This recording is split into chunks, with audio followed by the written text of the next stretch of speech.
உங்களை எதுக்கு தற்குறின்னு சொல்றாங்க? அதான் இல்லை சொல்லுங்க. நல்லா ஒன்று தெரிஞ்சுக்குங்க. தற்குறிங்கிற யாருன்னு தெரியுமா? யாரு? தன்னை முழுமையாக அறிந்தவன் தற்குறி. தன்னை முழுமையா இருந்தது. ஆமா, தன்னை அறியாதவர்கள் தான் இப்படியெல்லாம் பேசிட்டு இருக்கிறீங்க. ஆச்சரியகுரி. சீரியஸா? ஆமா, ரொம்ப ரொம்ப நாட்டு மக்கள் நாசமாய் போய் கிடக்குறாங்க இந்த டிஎம்கே காரங்கனால.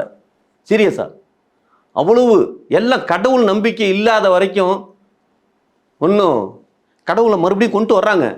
இந்த சேகர் பாபுங்கிறவர் கிட்டத்தட்ட 5000 கோயிலுக்கு கும்பாபிஷேகம் பண்ணியிருக்காரு. எதுக்காக? எதுக்காக? நாங்கள் தோக்கணும்னு வேண்டியிருக்காங்க. ஓ சீரியஸா? இதெல்லாம் தெரியுமா? அதுக்காக தானா? ஆமாம். நான் கூட ஏதோ நல்ல நோக்கத்தில் பண்ணுறாங்களா? நல்ல நோக்கம் இதாங்க. அவங்க நல்ல நோக்கமே எங்களை தோக்கடிக்கிறது தான் நல்ல நோக்கமும். ஆமாம், இதெல்லாம் எவ்வளோ பெரிய. நீங்கள் என்ன பண்ணுவீங்க?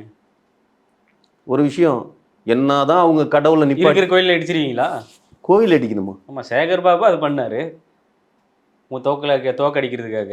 சரி, ஜெயிச்சிட்டா நீங்கள் என்ன பண்ணுவீங்க? ஜெயிச்சிட்டா நாங்கள் என்ன தெரியுமா பண்ணுவோம்? இந்துக்கள் கோயில் மட்டும்தான் அறநிலையத்துறையில் இருக்கணுமா? இஸ்லாத்தோட கோயில்கள், இது கிறிஸ்டியானிட்டியோட கோயில்கள்லாம் எல்லாம் ப்ரைவேட்டாக தான் வச்சுருக்காங்களே, ஏன் அரசாங்கத்தோட சேர்க்கக்கூடாது? இதெல்லாம் சேர்த்தா எவ்வளோ வருமானம் வரும்? அப்போ இந்துக்கள் மட்டும்தான் ஏமாளி, இந்து கோயில்கள் மட்டும்தான் ஏமாளி, மற்றதெல்லாம் இழுத்து கொண்டு வரக்கூடாதா?